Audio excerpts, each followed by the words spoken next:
எனக்கு சின்ன வயசுலேருந்து உணவுனா ரொம்ப பிடிக்கும். இது இப்போது எனக்கு புரிய வருது எந்த அளவுக்கு எனக்கு பிடிச்சதுன்னு. பட் எனக்கு என்ன பண்ணுறதுன்னு தெரியாமல் நான் திருநெல்வேலிக்கு போனேன். அப்போ போயிருக்கும்போது தூரத்தில் ஒரு பாட்டு சத்தம் கேட்குது, திறந்த வயல்வெளி. அந்த வருஷம் they were so happy, அவ்வளோ ஒரு பவுண்டிஃபுல் ஹார்வெஸ்ட் இருந்தது. அண்ட் ஒன்று ரொம்ப ஒரு இன்ட்ரெஸ்டிங்கான விஷயம் நோட்டீஸ் பண்ணேன். அங்கே ஒரு சொசைட்டி, ஒரு ஹைரார்கி இல்லாத, எந்தவித ஒரு வேறுபாடும் இல்லாமல் ஒருத்தர் ஒரு ஊர்லேருந்து எடுத்துகிட்டு வந்து they were bringing things for cooking. ஒருத்தங்க காய்கறி எடுத்துகிட்டு வந்தாங்க, ஒருத்தங்க அரிசி பருப்பு எடுத்துகிட்டு வந்தாங்க, விறகு, எண்ணெய், மசாலா இந்த மாதிரி சேர்த்து போட்டு ஒன்று பண்ணாங்க. I was very very curious. நான் கேட்டேன், இது என்னது இது பண்ணுறீங்கன்னு. இப்போ ஒரு விவசாயி ஃபேமிலி ஒருத்தர் என்னை பக்கத்தில் உட்கார வச்சு, தம்பி இங்கே வா அப்படின்னு சொல்லி அழகாக எனக்கு எக்ஸ்பிளைன் பண்ணி அதுக்கு பின்னாடி இருக்கிற கதை சொன்னார். அப்போ தான் தெரிய வந்தது என்னது அதுன்னு. எல்லாரும் ஒன்று சேர்ந்து விவசாயம் பண்ணும்போது, இல்லை ஒன்று சேரும்போது பண்ணக்கூடிய ஒரு உணவு அது. I'm sure you are curious. But எனக்கு தட் வாஸ் மை மூமெண்ட். அப்போ தான் எனக்கு தோணுச்சு, இதுதான் நம்ம பண்ணணும்.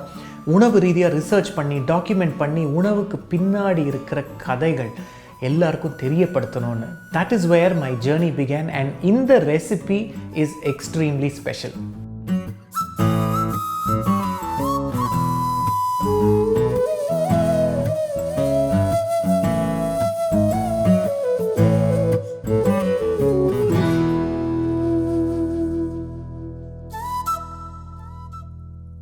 ஸோ அந்த ரெசிபி தான் இன்றைக்கி உங்களுக்கு ஒரு சின்ன லெவலில் பண்ணி காட்ட போகிறேன். அவங்க பண்ண மாதிரி பெருசாக அந்த பானகனை வச்சு அந்த மாதிரி இல்லை.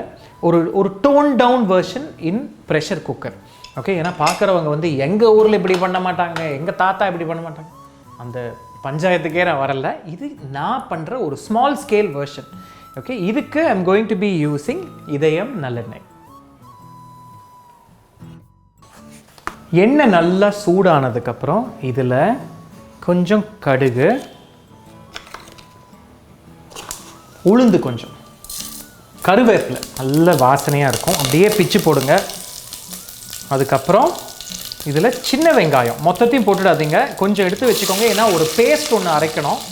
ஸோ ஒரு 10 சின்ன வெங்காயம், ஒரு 4-5 பல்லு பூண்டு, அதை தவிர வாசனைக்கு ஒரு 2 பச்சை மிளகா அப்படியே பிச்சு போடுங்க. ஏன்னா this is a very very rustic dish. நல்லா ஃப்ரை பண்ணிக்கோங்க. அப்புறம் உங்களுக்கு என்னென்ன நாட்டு கறிகாய் இருக்கும் எல்லாத்தையும் போடுங்க. இங்கே பாருங்கள், புளிப்புக்கு வந்து நல்ல மாங்காய், அப்புறம் முருங்கைக்காய், சும்மா ஒரு முருங்கைக்காய் வச்சுக்கோங்களேன். அப்புறம் வாழைக்காய், சும்மா எல்லாம் ஒரு கைப்பிடி அளவு தான். அப்புறம் கொஞ்சம் தேங்காய். இது நீங்கள் பேஸ்ட்டாகவும் வச்சு அரைக்கலாம். அதை தவிர முருங்கைக்கீரை, என்ன கீரை உங்களுக்கு கிடச்சதுனாலும் போட்டுக்கலாம். அரைக்கீரை இருந்ததுன்னா அது வேணாலும் போட்டுக்கலாம். போட்டு நல்லா ஃப்ரை பண்ணிக்கோங்க. இது ஃப்ரை ஆகிற டைமில் நம்ம என்ன பண்ணணும்னா ஒரு பேஸ்ட் வந்து ஒன்று ரெடி பண்ணிக்கணும். இதில் சின்ன வெங்காயம் இந்த பேஸ்ட்டுக்கு, அதை தவிர பூண்டு ஒரு 3-4 பல்லு, உங்கள் காரத்துக்கு ஏற்ற மாதிரி காஞ்ச மிளகாய், நான் ஒரு 6-7 மிளகா போட்டிருக்கேன். அதை தவிர சீரகம் போட்டுட்டு இந்த பாக்கி தேங்காய் இருக்குது பார்த்தீங்களா, அதையும் இதில் ஆட் பண்ணிடுங்க. இப்போ இதை நல்ல ஒரு பேஸ்ட்டாக அரைச்சிக்கணும். இந்த காய்கறிலாம் கொஞ்சம் லைட்டாக வதங்கினதுக்கப்புறம் இந்த அரைச்ச பேஸ்ட் இருக்குது பாருங்கள், நல்லா நைஸாக அரைச்சிருக்கேன், அந்த பேஸ்ட்டை இதில் ஆட் பண்ணிக்கணும்.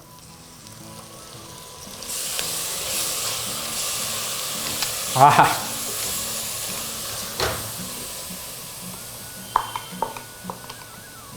இதில் நம்ம சின்ன வெங்காயம் அப்புறம் பூண்டெல்லாம் வந்து பச்சையாக ஆட் பண்ணியிருக்கோம். ஓகே, ஸோ அதனால் இது கொஞ்சம் வதங்க டைம் கொடுக்கணும். அப்புறம் இதில் அரிசி, இது வந்து ஒரு 1.5 கப் அளவு, உங்களுக்கு பச்சை அரிசி, புழுங்கல் அரிசி என்ன வேணாலும் நீங்கள் ஆட் பண்ணலாம். அப்புறம் ஒரு 1/4லேருந்து 1/2 கப்பு வந்து துவரம்பருப்பு. ஓகே, இங்கே ஒரு 4 பீஸ் மாங்காய் இருக்குது, அதையும் ஆட் பண்ணிடுங்க. ஏன்னா புளிப்புக்கு அதுதான் ரொம்ப நல்லா இருக்கும்.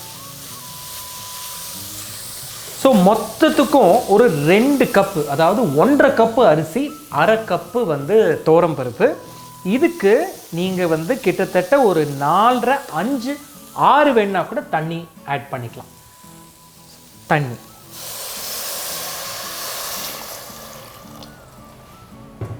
ஏன் அரிசியோட குக்கிங் பிரகாரம் நான் வந்து கிட்டத்தட்ட ஒரு 5-5.5 கப்பு அளவுக்கு தண்ணி ஊற்றிருக்கேன்.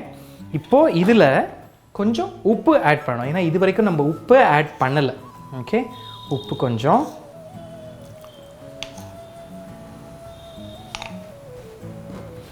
அண்ட் இன்னும் கூட கொஞ்சம் இதயம் நல்லெண்ணெய். give that a good mix பண்ணிவிட்டு கொஞ்சம் உப்பு செக் பண்ணிக்கோங்க. உப்பு செக் பண்ணிவிட்டு பர்ஃபெக்ட். ஒரு 3-4 விசில், உங்களுக்கு எவ்வளோ குழவா வேணுமோ அவ்வளோ பண்ணிக்கோங்க. And we will wait for that. ஒரு 4-5 விசில் வந்ததுக்கப்புறம் நல்ல ப்ரெஷர் செட்டில் ஆனதுக்கப்புறம் மெதுவாக ஓப்பன் பண்ணுங்கள். அங்கே பாருங்கள்,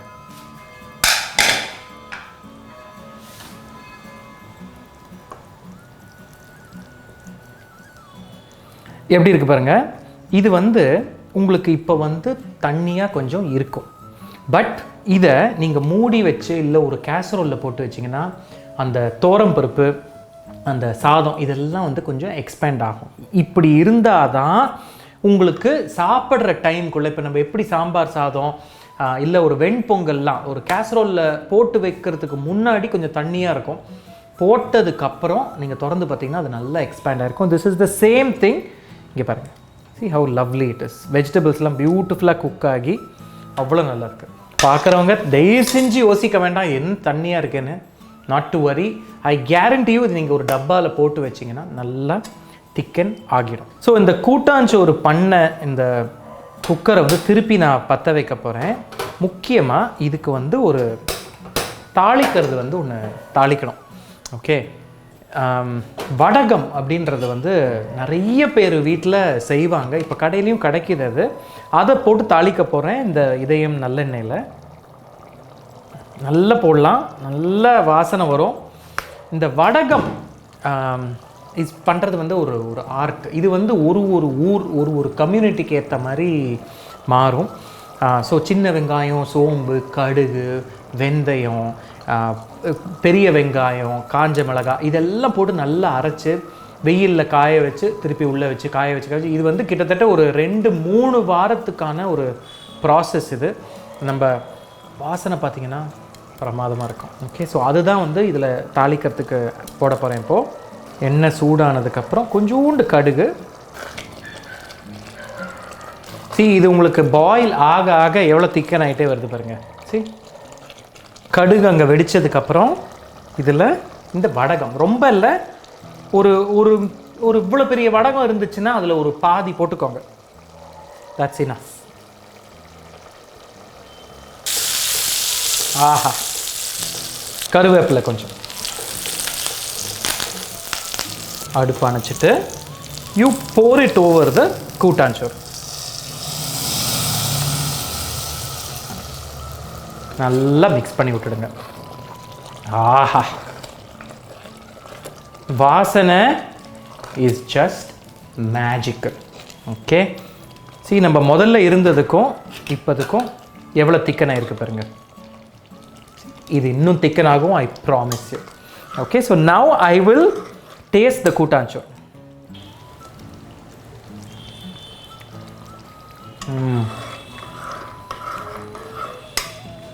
அதாவது உணவு எப்படி வந்து it connects your dots, connects memories அப்படின்னு சொல்லுவாங்க.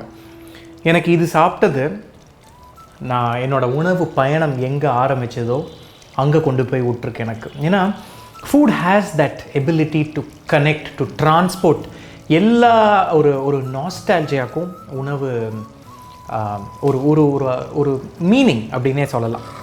Okay, so go ahead try this recipe. இந்த ரெசிபி வந்து எனக்கு வந்து ஒரு ஒரு ப்ரொஃபவுண்ட் எக்ஸ்பீரியன்ஸ். நான் இதை கற்றுக்கிட்டது இங்கேருந்து தான் என்னோடய journey began as a food historian, food traveller, chef, call it what ever it is. So நான் கற்றுக்கிட்ட அங்கே அந்த விவசாயி அந்த ஃபேமிலிக்கு இந்த டிஷ் வந்து சமர்ப்பணம். So go ahead, try this recipe and let me know how you liked it. Cheers, have a lovely week ahead.